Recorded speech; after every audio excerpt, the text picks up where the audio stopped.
Maambukizi ya virusi vya HIV ambayo yanasababisha ugonjwa wa ukimwi yameendelea kupanda miongoni mwa vijana, hasa wale walio kati ya umri wa miaka 18 hadi kuelekea 25. Lakini sababu kuu ni ipi? Nini haswa kinachosababisha viwango hivi kupanda siku baada ya nyingine? Mimi naitwa Kangwana na hii ni ndani ya Kangwana Media. Naomba uweze kujumuika nasi ili tujue sababu kuu ambazo zinaendelea kufanya viwango hivi kuendelea kupanda kila siku. My name is Brenda Kenneth. Yes, and so in this issue of high rising of HIV and AIDS, I think it's because of people have become more ignorant. Like when you meet someone, you don't go for the tests. You just assume that the other person is okay and they cannot be having the viruses. So you just go and do whatever you do with them, and then when you come back, you just, yes, you're infected. So I think it's the high time, like, people have to stop being ignorant about these things. So even when you meet someone and you feel or you see like they're so strong, like, okay, I hope you get me. You see like they're so healthy. Not everyone out here is healthy. Maybe others are taking the ARVs and they seem to be so healthy, you know, and so you don't know what they're hiding in their bodies. So I think it's the high time that people stop being ignorant, get to stop being ignorant, and start going for the tests. Yeah. Kwa majina naitwa Kasim Hamisi kutoka maeneo ya Malindi, lakini kwa sasa niko hapa Nairobi na niko katika shughuli ya masomo kiasi. Hili swala la ongezeko la vijana kati ya umri wa miaka 18 na 25 kupata virusi vya ukimwi limeongezeka kwa sababu kwa sasa vijana wanakosa ile awareness ambayo wanafaa wapatiwe, yani ile afya ya akili zao ziko chini sana kwa sababu ya utandawazi ambao unaendelea kuathiri akili zao, kwa sababu wanatumia muda mwingi kwenye mitandao kuangalia picha au kanda za video ambazo zinaathiri akili zao na kufikiria kuwaza ngono kila wakati, ambapo inawafikisha kufanya zile ngono nzembe kwa sababu hawajafundishwa kitu chochote, na pia wazazi wao hawana muda, hawatengi muda wa kuwakalisha na kuongea nao vizuri. Ndiposa utaona vijana wengi hawana shughuli, wanawaza shughuli za ngono sana, ambao ni ngono zembe. Kwa hivyo wapewe awareness kuhusu madhara ya ukimwi, kwa sababu gani inaathiri wengi, na kesi zitapungua, kesi za vijana kuathirika zaidi. I'm Michelle. Yeah, naitwa Michelle. My take on HIV AIDS, I'd say the youth wengi wamekuwa affected na HIV, and it's because of alcoholism. That's like one of the main causes, because the moment umeenda ulevi, then you go there, you find someone, because when you're drunk, it is very hard for you to know what you're doing. So you find someone, mnaenda na yeye, you don't know the status of the person. I also know that most of the time you just go with the person, mkijua hamtawaionana tena. So it's like a one-time thing, not knowing that this one-time thing can cause you to have HIV and AIDS. So people nowadays, alcoholism is one of the main causes of HIV and AIDS. I can also add that many people are just, it's a mindset, because people now think that kutumia ARVs is not a big deal because they are easily available. So it's not a big deal, and someone cannot know whether you have one even when you walk outside. So I'll just urge the youths of today to take control. If it's a must for you to have sex with someone, just choose protection. Yeah. Kwa majina ni Shona Mokipenda Mjuba. Mimi nimetoka kaunti ya Mombasa, lakini hivi sasa niko Nairobi. Niko katika shughuli za kimasomo hapa KMC, kama mnaona hapo nyuma yangu. Nafanya course diploma in broadcast journalism actually. Na katika pilika zangu kuna swali nimeulizwa kuhusu kuenea kwa ugonjwa wa ukimwi hasa kwa wanarika. Mimi kama mwanarika nitazungumzia hili jambo kwa uzito fulani. Mimi nitasema chanzo ama kiini cha ukimwi kuathiri ni kwa sababu wanarika wengi, nitasema wana hari ya kupata pesa kwa haraka, sana wadada wanajihusisha na mambo ya wababas, watu ambao si rika zao, watu wajui status zao za kiafya. Utapata mtu ameshiriki ngono na mbaba kisa na maana ataka hela, akitoka hapo atapata majanga kama ukimwi. Jambo lingine ni kusahusia kwa wazazi.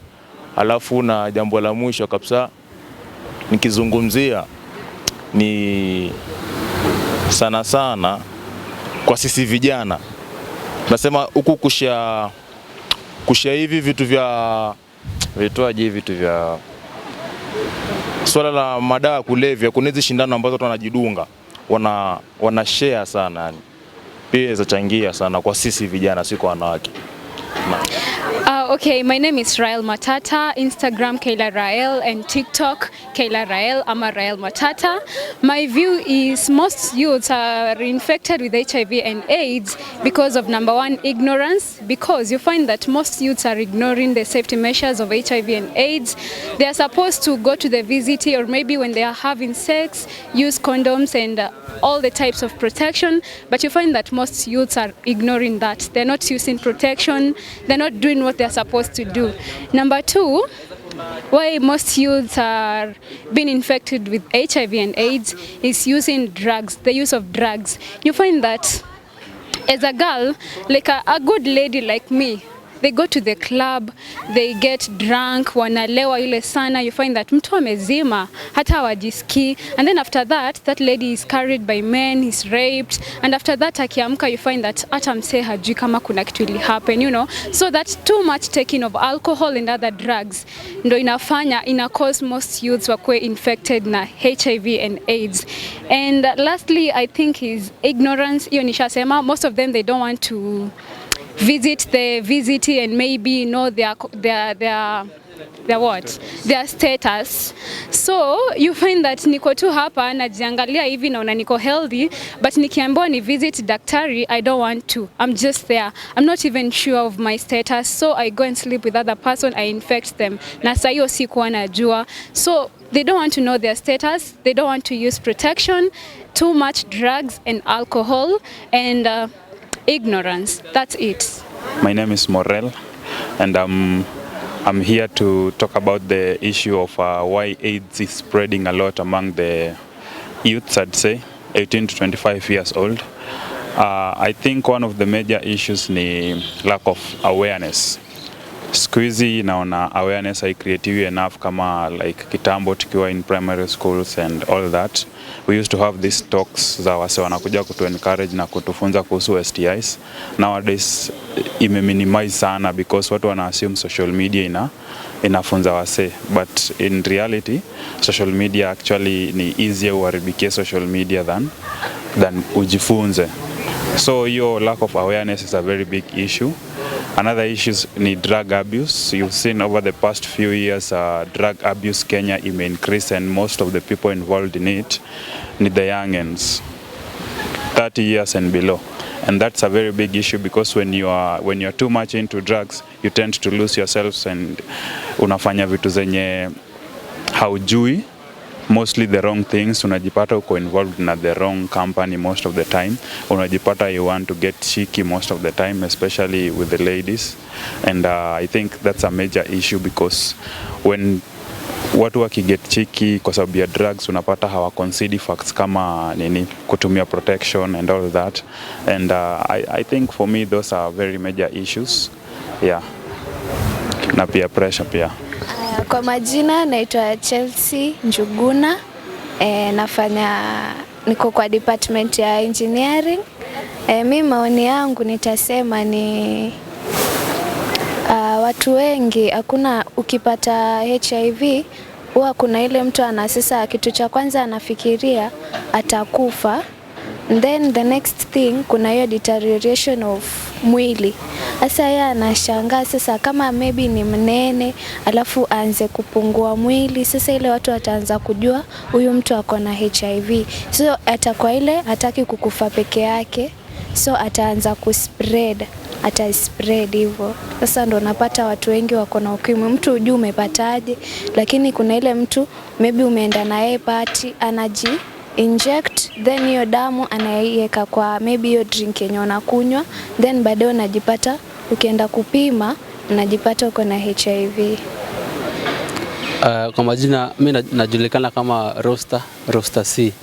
Naweza sema swala la kuongezeka kwa idadi ya vijana ambao wako na ukimwi maybe ni kwa sababu unajua watu vijana watakanga tu kutest vitu, like wanapenda kujua venye vitu zina work. Hata kama unasikia watu maybe wakisema kitu fulani ni mzuri, nataka kutest, so unapata wasi wengine wanasema ukitumia mipira maybe si tamu sawa, wanataka kujaribu nyama kwa nyama ndo inakaa tamu zaidi. So kwa hiyo nini ya kujaribu, juu maybe rafiki yako amekwambia ukifanya raw ina taste different, ukitest maybe hiyo unajua na bado hujui status yao mtu mwenye mnafanya na yeye, so unapata nini hii virusi vinasambaa sana. Hiyo ndo naweza sema ni chanzo kwa sasa hivi. Na mtazamaji, hayo ndo baadhi ya maoni kutoka kwa wanafunzi hawa, na kumbuka pia wewe una nafasi ya kutuandikia ujumbe mfupi ili tujue maoni yako ni gani. Tumia nambari ya simu 0710684724 kwa lugha ya Kiswahili 0710684724. Kumbuka kama kawaida tunasema #SayNoToDepression. Mimi naitwa Charles Kangwana na hii ni ndani ya Kangwana Media.